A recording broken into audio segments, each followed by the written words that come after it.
Hey,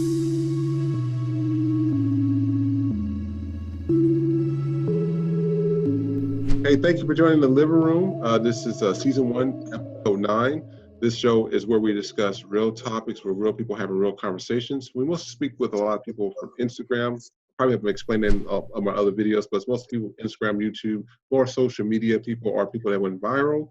So I invite them on my show, and then we just discuss random topics that's going on in the world or something that's interesting. Today, I'm not going to just bring the topic out. I want to show you the video, and we already know where we're going to get with this. This is the video that's on TMZ. It's all over the world, and people can see it. So I'm just going to show it to you guys, so that way you guys can we can just discuss it. Waiting for the video to start. This is regarding the killing of Ahmaud Arbery. This happened a couple of months ago, but the killing was actually filmed a little bit before that. This is Georgia. Georgia has a history of racism. I kind of expected this to happen. I'm not surprised by it. So I know y'all probably already seen the video, and I want to know what you guys thought about this video. Yeah, the problem with the Ahmaud Arbery murder is the murder itself is horrible, but the cover-up that followed by the Brunswick City, the Brunswick City, and then the Glenn County Police Department is even more horrific. I actually had a chance to go down to Brunswick and protest alongside the NAACP and some other attorneys from the city of Atlanta, because again, Brunswick is in our state of Georgia. So what happened is Ahmaud Arbery was a 25-year-old former high school standout. He was an all-American high school football athlete. He went jogging in this neighborhood of Satilla Shores. He was chased for about 4 minutes by these gentlemen, the McMichaels, a father and son, Gregory and Travis McMichael, and then William Rhodey Bryant. And the horrible thing about this murder is that he was minding his own business, and he was chased down and shot down like a dog, and he was left there to lay and die in the street. And the sister of the McMichaels took a picture of his dead body and uploaded it to Snapchat. That's the first crime. So the police department contacted his mother. This is where the real secondary crime occurs. They told her that her son was involved in a robbery. Her son was involved in a robbery, and that he had a confrontation with the homeowner, and that he was subsequently shot. We know that that is a lie. And the mother, she said at first she thought that there was a robbery. So that's horrible that a mother believed that her son was involved in a crime, and that was his last legacy, and that is not true. So that's the first part of this horrific crime. And we'll talk a little bit about the other parts, but you all seen the video. He was just shot in broad daylight like an animal. Absolutely. I mean, look, I get angry every time I see these videos, and I can only feel the anger that the African American community feels against these, horrific acts, and the repercussions for these cover-ups are not nearly as good or fair that they have. I mean, they just resign, and then they give them a leave of absence or whatever they do. It covers nothing of the damage that they've done to the families, to the people who are dead, obviously, and it's just it angers me so much. I can't even. Right. He didn't have the chance to be innocent before guilty. His accusers, they're presumed innocent. Yeah, Ahmaud Arbery didn't have the opportunity to be presumed innocent. Yeah, and this is what also got me, is that the man who filmed it, and there's more stories coming out about him, the man who filmed the shooting was actually one of the guys who was involved in the murder. He was the one that was chasing him down. And I'm just like, so you get this guy right here. William Bryant. Yeah, this gets to me, because I tell people, when white folks can sit there and just chase you down and hunt you down, and you're running away, and they can just sit there and kill you like that. But if it's the other way around, it's a different story. It was gang violence. It was this or that. This is why I tell people, I get sick and tired of this narrative that black people are dangerous. And if we were to go through, and this, I'm gonna say it, and this is the living room. It is what it is. We can go through a list of history conflicts that's been done by Europeans, and white folks in general. Look at this list. These are all the wars in Europe. If we can recount some other ones, and trillions of people and billions of people died in these wars. That's what gets me.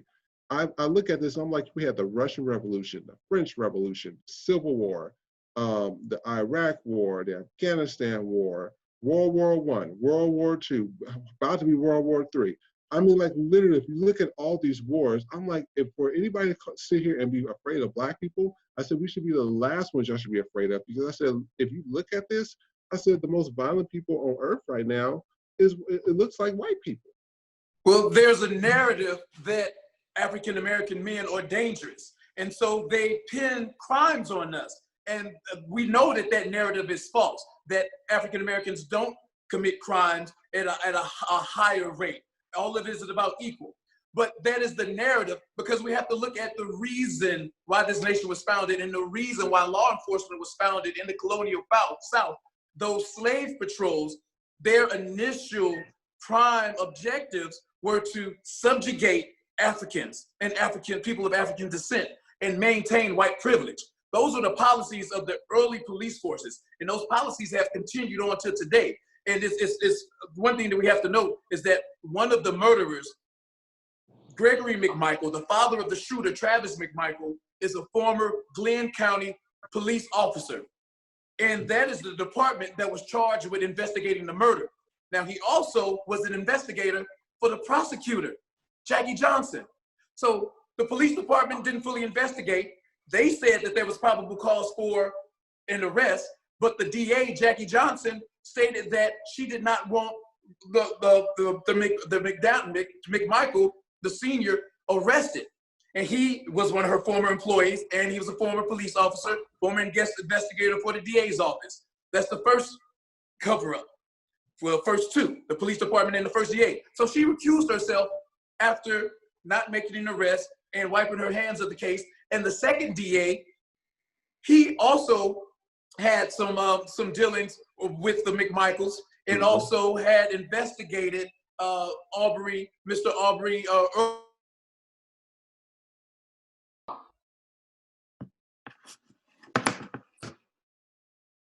Is he there?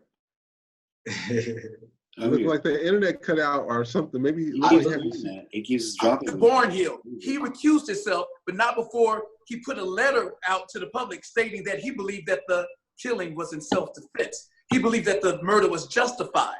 And then the third DA, he did not make an arrest.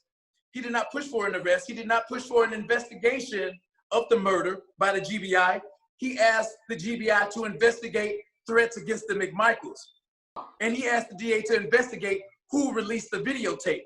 So 74 days after the murder, the GBI made sure that the McMichaels were arrested. And then now we have a third arrest, the one that you guys saw that filmed the killing. He was just arrested on murder charges also, felony murder. You know, see, go ahead. See, I get a lot of mixed reviews when I say what I'm about to say, and you guys can weigh in and let me know what you think. But I feel that the gun law needs to be changed. I don't feel any of us as regular citizen Americans need to have the right to have a gun, period. Like, I don't feel there's nothing you, I, or anybody is going through where we should have the authority to end another human being's life. Amen. And if we stop that, that would stop a lot of the stupidity that we have going on. Who's to say I feel something you did is worthy of ending your life? Who am I? You get what I'm saying? And if we would fix the gun laws, that would change a lot of these uncalled for deaths. You get what I mean? Even with the police officers, a lot of these police officers, the first offense is grabbing the gun. How many videos have we watched in regards to different Black people being killed where not once have they touched their taser? They go straight for their gun. When they're shooting and they're aiming, they're not shooting at your thigh, your calf. They're shooting to kill you. You get what I mean? And with us allowing these different rules and regulations in regards to why it's okay for regular citizens to have, have access to a gun and registered, etc. Why? I don't, for the life of me, I don't understand what in my head could make me feel it's okay for me to end someone else's life because I was in my feelings of whatever, And I feel once we change that aspect, that can cut down on a lot of things, because then killings like this and things of that nature, you shouldn't have had the gun to begin with. Automatically straight to jail. And this is funny because I have some friends, they was like, maybe black people should start being strapped. I said, well, we're at a catch-22. If we have a gun and we shoot them first, we're going to be charged for murder. We're not going to end up like them where it's investigated 6 months later. I said, first of all, we might not be in charge. They would have a whole task force shooting at us.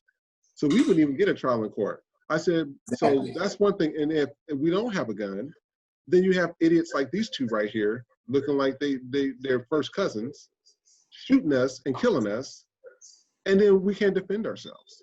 Exactly. So we're at a catch-22. This is why I tell people, I said, being black in America is difficult. People act, it's like when you start speaking to people, and I hate to say this, I have a lot of white friends, and I have to talk to them constantly about things. And I'm just like, look, I said, every time I say the sky is blue, you say it's red with rainbows popping out of it. Either you're delusional or you're just plain stupid. If you cannot see that that's wrong, then we have an issue here. Because I remember this cop right here, kills a white woman from Australia. I think I might have heard of this story.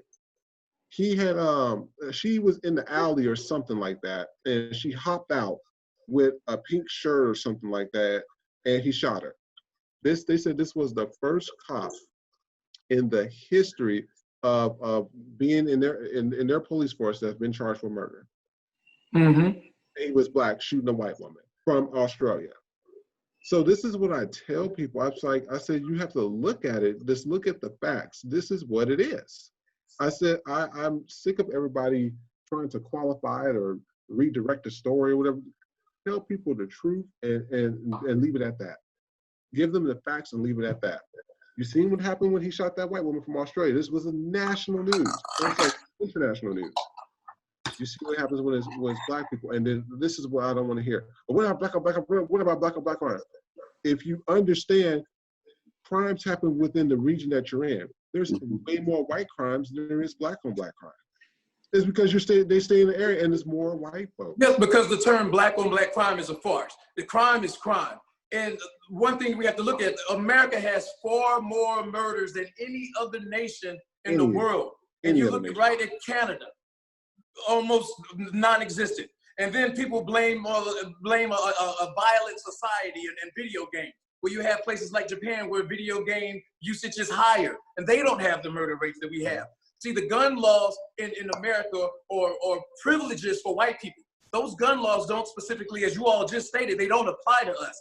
In California, under the Reagan administration, the Black Panthers, they armed themselves. They took advantage of the right to bear arms. And what did the government do? They infiltrated their organizations and they took them out. Because these laws, again, they align themselves with conservatism and with white privilege. And now, mainly with the Republican movement.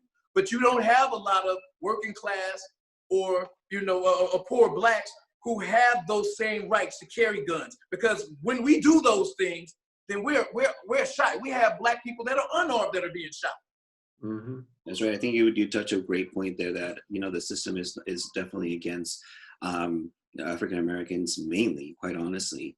And you get, people who can carry guns and not get it and kill others and not have any repercussions, whereas the African American community has the total opposite repercussions for carrying a gun solely or even using it, which is even worse. Yeah. And if you look at all the mass shooters that we have in here, almost 95% of them are white. Right? Because it's a false narrative that African-American males and Hispanic males are dangerous. It's a false narrative. It's very false. Because I'm like, when they go in, and this is the thing, and this was one that got me, was when Dylan Roof sat there and killed all those people, and they took him to Burger King. I was done. I said, I didn't heard it all now. I was done. And that's why when people get to me and they say, oh, I'm so shocked. I'm like, stop the farce. Stop it. Ain't nobody that damn shocked, okay? We know America's history. We've seen the lynches.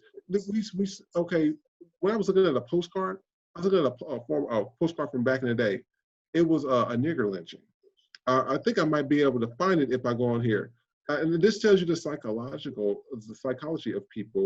um, uh, of people in America that try to call other people violent. And I'm like, okay, are you serious? I seen there was a child in the picture. They took the child in the picture. This is what it is. This living, we say exactly how it is. The child was in the picture, and hopefully I can find the photo, and I wish I had it. They were posing in the picture. They just got done stripping this man naked, beating him, chopped off his dingling in front of everybody, burnt him up, and then hung him from a tree. And then you took your children to go see some sick shit like that. Yes, there are several postcards that show lynchings with white children sitting around smiling and pointing at the dead bodies of Black men and Black women hanging. And I want to also speak on the fact of you sharing the video and sharing the pictures of the lynchings. I think that those things should be shared because that's a reality. There are a lot of people out there that don't want to look at it and can't take it, then that's fine. But what I can tell you is that because that video surfaced and the video of Ahmaud Arbery's killing, months after the killing, because it surfaced and because it was circulated, it created an outrage. And that's the only reason those three gentlemen were arrested. And that's the only reason you have a fourth DA, the Black woman from Cobb County, who has been appointed as the prosecutor in the case. Because those things, they are hard to look at, but it's our reality. And those things did make a difference in that case. And then also, a lot of people say they're tired of talking about racism, they're tired of talking about killings and this, that, and we're trying to live you it. have a whole generation of people, I'm sorry, and I'll end it, but you have a whole generation of young kids that don't know anything about the civil rights movement. But the point is this. We got to come back. We have to come. This is, we're running out of time. This is a good discussion. I know it's so good. Well, we will come back to it in a future date or something like that. We have to get to our company and product service of the day. I'm so sorry to cut everybody off. So our company and product service of the day is we're going to be speaking about Aquafina, Dasani, the water wars, I would say. A lot of these companies out here tout that they're like the best water company or everything. I personally like Fiji and I like Evian and Essentia. And I want to know, what waters do you guys like? I personally like pH alkaline water, pH 9.5. I think that there's been a lot of research done on how good alkaline water is, and there's I'm thinking about buying actually some. It's a filter, if you will, for lack of a better word, that alkalinizes your water, and you just your faucet. But going back to your point, as far as the bottled water, I think it's just a scam. We're creating, these companies are creating more pollution. They don't even care about doing like biodegradable packaging so that we don't damage the environment. They're stealing the water. As most of you guys know, if you've seen some reports about Arrowhead doesn't even pay taxes on the water that they're stealing. Coca-Cola does the same thing, especially when they go to other countries. They package the water and then sell it to us for a premium, and they're not even giving back to where they're getting their water from. And most of it's tap water. There's been some tests. There's all these tests on YouTube right now. As you've seen, they do the green and yellow test and everything. And I be looking at these waters. I'm like, okay, so because smart water, I think if this was correct, I think it was rated #1. And so the yellower the water look, the worse off it is. Yeah, that's the alkalinization. So you can have the alkaline, how it basically hydrates you better. Mm-hmm. So you can do an alkalinized test. Right. One thing that my niece actually showed me is that the pH level of Dasani, because I used to buy Dasani a lot, is 5.6. And we all know that the lower the pH level, the more acidic it is. And the higher the pH level, the more basic it is. And that's when you get into the alkaline waters. So Dasani is 5.6 and Aquafina is 6.0. And so when you start getting above the 7s, Fiji is 7.8, and Evian is 7.4, and Nestle Pure, which is one that I purchase a lot, is 7.3.